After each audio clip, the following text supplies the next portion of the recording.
Well, we got a content creator here who's more than just your average content creator. He's not your slop and top of YouTube. He might be a top. I don't know. I don't know his personality. I don't know his sexual orientation. I think he's gay. I think he's gay. It's not that has any effect on anything whatsoever. Like, who cares? Fucking, if you want to get it in with something, get it in with something, dude. I'm all for it, dude. Get some pump and dumping going, bro. But he's one of my favorite content creators on the platform, and he also created one of my favorite games. Period. I love the Outer Worlds. I don't give a fuck what anybody has to say about the Outer Worlds. I'm an Outer Worlds glazer. I also find that I've never played the first Fallout. I've never played Wasteland. But I have learned more about the first Fallout from Tim Kaine than anybody else. Like, I don't even need to play the first Fallout because it's not my type of game. Maybe it is. I have never played it. I have no idea. Let me know in the comments below if you've played Fallout 1. But he was the directive lead on Fallout 1. He also did New Vegas, which is a masterpiece. He was one of the creative leads on Fallout New Vegas. He was one of the creative leads on Outer Worlds. All games that I love. I have to play Vampire the Masquerade. I have not played that yet, but I really want to. And he also made a game, Arcadium. But he has this video called Fallout in Wasteland, and I'm kind of interested what he's gonna talk about. But anytime he talks about anything, I'm fucking sold. Hi everyone, it's me, Tim. Hi Tim, it's good to talk to you, buddy. Today I want to talk about Fallout and Wasteland. Not Wasteland 2 or 3, I'm talking about the original 1988 Wasteland. The reason I want to talk about this is I see a lot of confusing comments online about the influence that Wasteland had on Fallout. Some people think it was a direct influence. Some people think it was a really strong influence. Some people say I said it was an influence. Some people say I said it wasn't an influence. So let me talk about that. I did briefly touch on this in a video I did on a link. Dude, there's this trance he puts you in. It's this nice, peaceful trance. And this is why people like David Jaffe are not quite what you want when it comes to... I don't know. Maybe there's a lot of people who like David Jaffe, but like I would love to see videos like this from David Jaffe instead of just, I'm going to shit on everything and being an asshole all the time. I don't know. He's just like peaceful to listen to. He's just a fun guy, dude. I know I didn't need to pause it here, but I needed to do some Kaine glazing. I'm Kaine glazing, all deep style. In the description on Fallout influences, and very clearly in there I say Wasteland was an influence, but I also say it wasn't strongly an influence. So let me go into more detail about that. And right now I can just say, if people go, was Wasteland an influence on Fallout? My answer is yes and no. So tell us more. What I mean by that is there were a lot of people who worked on Fallout. I have videos where I detail what people did, and I say there were a little over 30 people when we shipped. I haven't talked to everybody, but my impression is most of those people did not play Wasteland. By the time Fallout shipped, Wasteland was a 9-year-old game. And I see a lot of you holy shit, I did not know Wasteland was that old. I have no idea when Wasteland came out. I know Wasteland 2 and 3 came out post Fallout. And they were made by, the studio who made it was In Exile. And In Exile has a game that I'm really, really excited to play. It's called A Clockwork Revolution. It looks like it's one of my most anticipated games from like the Microsoft universe of fucking studios they bought. But it is the game I'm most anticipated to play. And yes, Avowed's up there. Yes, Outer Worlds 2 is up there. But more than that, the steampunk aesthetic. And I've heard the Wasteland 2 and 3 are really good games. So when people talk online about playing a game that's 10 years old, you're like, oh God, not 10 years old. Well, back then, yeah, I'll get to it, but it was much harder to play it. So many of the people on the team didn't play Wasteland, and of those that did, there were a few that didn't like it. And they asked me not to tell you their names. There were some people who were just like, I don't like this game. I don't want our game to be like this game. Most of them who played it, though, did like it. But most of them who played it also didn't finish it. They just played for a few hours and went, okay, I see what they were doing. The reason for this is it was really hard to play Wasteland, even in the mid to late 90s. It was not a frame limited game, meaning the faster your computer was, the faster the game went. When you pressed a key to move, right, you would shoot right really fast. It was not a frame limited game. In fact, it was made for PCs before PCs had numbers. So not even 286s. It was made for the 8086, 8088 family of PCs. And the best it could do was EGA. So, bro, what has anybody ever played Wasteland 1? I'm actually curious. Here's my perspective on the Wasteland series, because Wasteland 2 and 3 are semi newer games. Like, Wasteland 2. Wasteland 2 Director's Cut came out in 2015. Release date. Let's see here. Yeah, so Wasteland 2 came out in 2020 or 2014. So my perspective on the Wasteland series, because I'd only ever seen Wasteland 2 and 3 in the ecosystem, I didn't really know anything about Wasteland 1. I thought it came out after Fallout. So I'm honestly, why am I misspelling release date? But I'm honestly a little baffled. 1988, bro. Holy cow.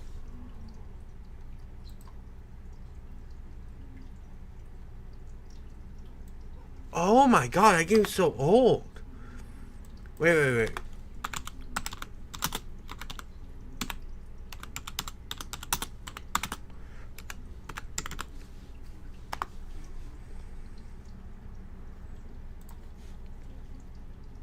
Oh my god. I don't know any of these games. There's not a single game on here. Oh, okay, Altered Beast. I played Altered Beast.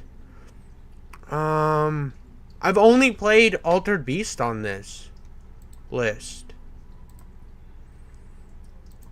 Oh, Super Mario Bros. Okay, so it was like, this is back in the Super Mario Bros. Era? Holy cow. Yeah, no, but I typed in Wasteland 2 because I wanted to see the Wasteland 2. I did not know Wasteland 1 came out in 1988. So, literally games, like, that's so old, dude. I didn't realize Wasteland was that old of an IP. I thought it came out after Fallout. So, when my perspective going into this video was Wasteland was inspired by Fallout, and he was correcting that to say that, like, oh, they were in development in soon time frame to each other, because I had you wanted to see Wasteland 1? Let's just look up some gameplay. Let's look up some gameplay real quick in another window. Let's go.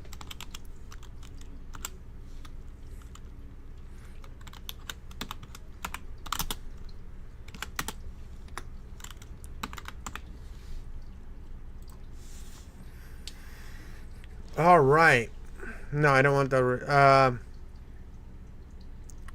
no. Original gameplay.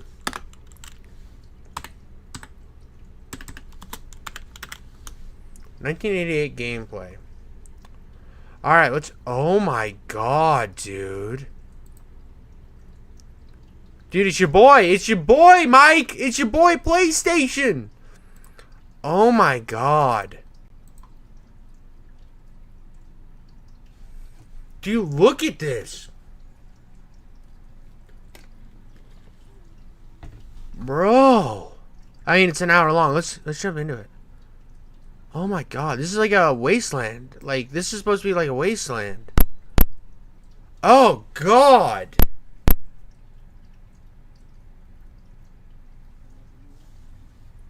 This is fucking Wasteland 1? Well, who was it? It was a PlayStation ad. That's why I said it was your boy. Because I know you love yourself some PlayStation. Dude, this is Wasteland 1? What the fuck? Dude, to give you perspective, like...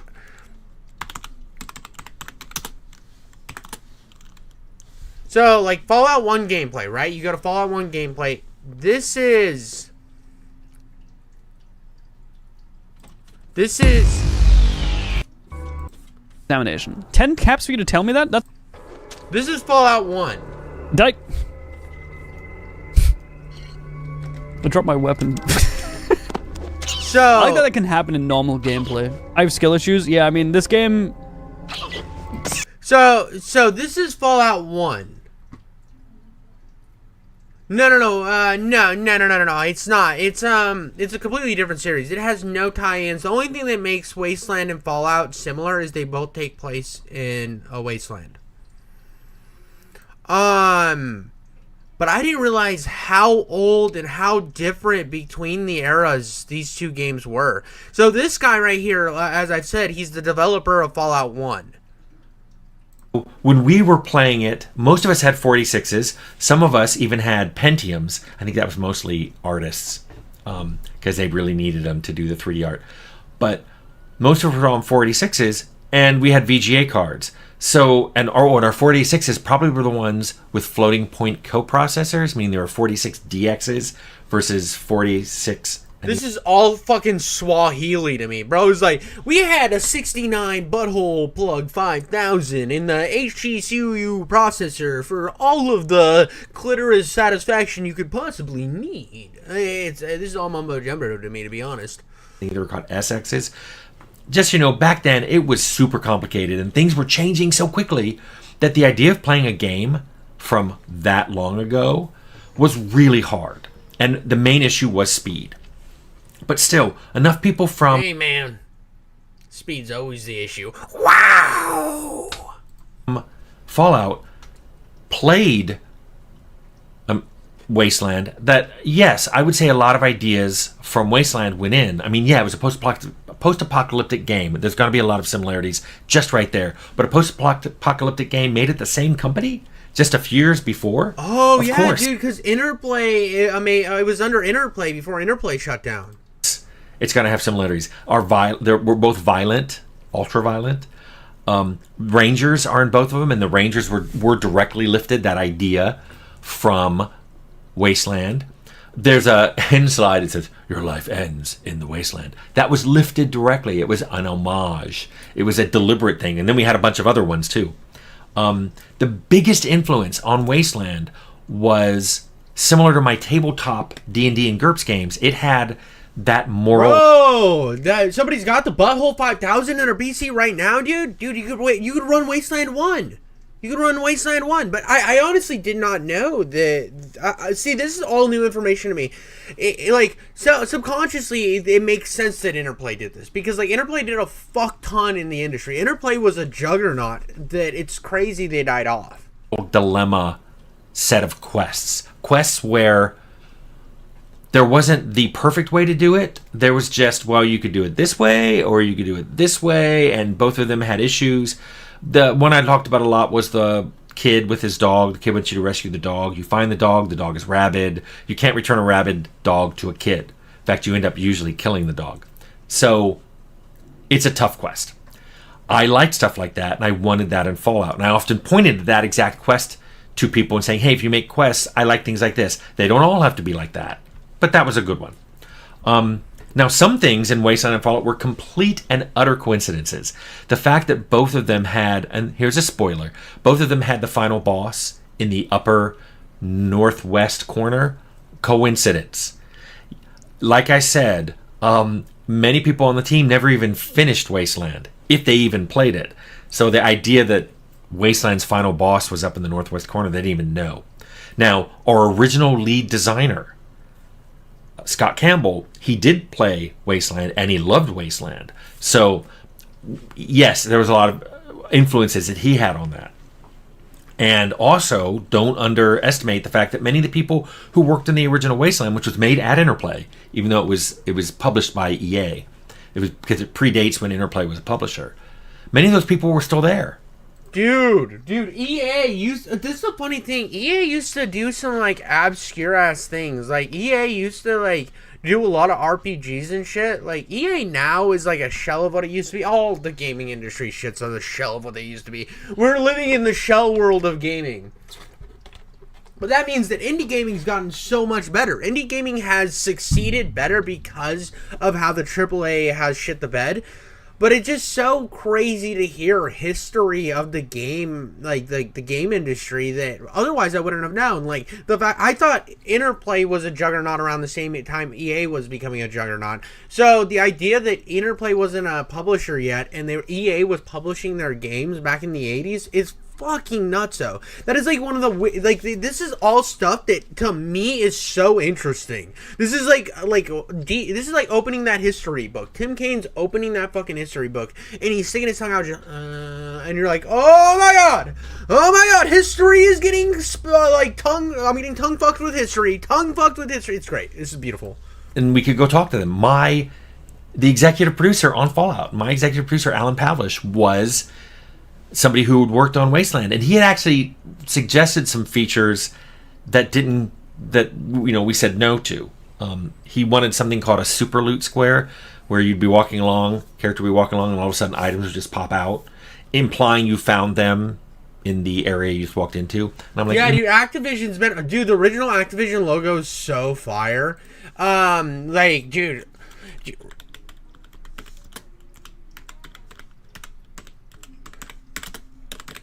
I know when I type I'm an idiot, but I really didn't do it. Oh, look how good it looks, dude. Look at the original Activision logo, bro. Oh, it's so 90s, bro. It's so fucking 90s. It's like Payless shoe store vibes, bro. Oh my god. Look at this, dude. Gorgeous, dude. So it went to this one for a while. Metametric till 92, and then 92 to present it just was Activision again. I wonder why it was Metametric. Yeah, dude, the Atari era, bro. The Atari era. Activision went so hard. we're going to make things a little more realistic and put items in containers. You can find containers. So there were some things that Wasteland did that we were like, no, I'm going to shy away from that. Now, it's true. Interplay tried to get the license for Wasteland for about the first year, maybe year and a half that we worked on it. But just to tell you, some of the people on the team were flat out worried that we would get it. We didn't end up getting it. But they were worried because, first of all, we'd already done a lot of stuff and we were very different than Wasteland. And there were things, if we got the license, they were like looking at things they knew they would have to change. But the second reason that people were worried we'd get the license is we already had a license. We were under license with Steve Jackson Games to make our system mechanics like GURPS. And they were worried that if we got a second license for setting, that now we had constraints on our mechanics and constraints on our setting, which really limited us creatively. And my biggest fear was you have two licensees on the same game. Who wins when those overlap? Let's say there's a mechanic that conflicts with something that was in the original setting for Wasteland. So something in GURPS conflicts with something in Wasteland. Who wins? It's Steve Jackson Games versus EA. If they both become intractable, guess who would lose? I can't tell you who would win, but who would lose would be the team. So I was actually terrified about getting a second license. Luckily or not, however you want to view history, we did not get it. So we proceeded under the one license. Now, yes. Well, and to think about it this way. If this all wouldn't have gone down and Wasteland would have won out, right? Wasteland would have fucking won out. We wouldn't have the great Bethesda Fallout games that we have today. Because of the fact that Fallout was created under Interplay. Interplay then was going bankrupt and they started selling off IPs like crazy. It was fucking closing day sale. Bethesda swooped in, got Fallout, and made Fallout 3. And because of all of that, we got Fallout 3, New Vegas, and Fallout 4. And also Fallout 76. But we have what I think are the superior Fallout games. Again, they're more my style because they're first-person mechanics. That's my fucking shit. But without that, we wouldn't have anything we have today. And it's just interesting, man. There were a lot of other influences on Fallout as well, and I mentioned them in the video, the previous video. There were books, there were movies, there were other games. So they had influences on Fallout, and yes, elements of Wasteland ended up going into Fallout as well. And so I think the bottom line is, depending on who you asked on the team, some people, if you asked, would go, oh, I was heavily influenced by Wasteland. Other people would be like, I don't know, never played it. Or I played it and didn't like it, so no, nothing I saw in there went in. I think the influence varied depending on the team, and especially because in that middle chunk of the game, the middle chunk of development towards the end, when a ton of content was going in, that's where the people who were influenced by Fallout put in things that were a little nod, or they were influenced by Wasteland, put in something that was a nod to Wasteland. But then other people put in things that seemed like they were from Wasteland, but was a complete coincidence, and they had never even seen it. So that's the closest I can give to an answer of what exactly was the influence of Wasteland on Fallout. And then, of course, I think since Fallout came out, starting with Fallout 2, massive divergence from where Wasteland went. And then with Wasteland 2 and 3, you can really see, I mean, if you compared Wasteland 3 and Fallout 4, those are very, very different games. So they may have started at the same root, which is post-apocalyptic United States, but they have diverged heavily since then. Anyway, that's the most detailed answer I think I can give on this. Dude, that's so sick. I mean, that, again, I had no idea what this video was going to be going in. I just thought it was a really interesting comparison, because you hear this comparison a lot between those two games. And it's one of those things that I look at this and I'm like, holy shit, look at all the history we just got. Look at all the context to an industry that we didn't have previously. This is cool stuff, dude. This is why people like Tim Kaine are so awesome, and why I can look at Tim Kaine's channel, and no matter what he puts out, there's a good chance that I'm going to either put it on watch later to watch with you guys, or I'm going to watch it separately by myself, because he just has so much knowledge in the industry. And it's not like some of these developers where they're just here cashing in. They're just on YouTube cashing in. Tim Kaine, it's like he wanted to make this channel just to catalog his life, because he used to take a journal and like journal jot everything he did, every thought he had, everything throughout his entire time in the industry, and he's willing to just sit here and share it with us. And the fact that there's somebody out there that's just willing to share their experiences without also trying to just do shit for views. Because like David Jaffe, you look at David Jaffe, and as much as I think he was an inspirational creator in terms of video games, the dude sometimes sparks controversy just to spark controversy. And it's a reason why a lot of people don't like David Jaffe as like a YouTuber, and there's people that like him as a YouTuber because of that. But Tim Kaine gets this draw from, I feel like, almost anybody, because of the fact that it's just knowledge, it's just information. It's like sitting down with somebody who's been in an industry you care, like you're interested about, and they're just willing to tell you all their experiences. It's perfect. It's so amazing, and he's such a blessing. And I know I'm glazing and cock gulping more than anybody should for another man on YouTube, but the dude's such an inspiration. This is so much fun to listen to, and thank you, fucking Tim Kaine. This was a great video. So much, dude. God, dude. You guys might not have liked that as much as I did, but I was super into that.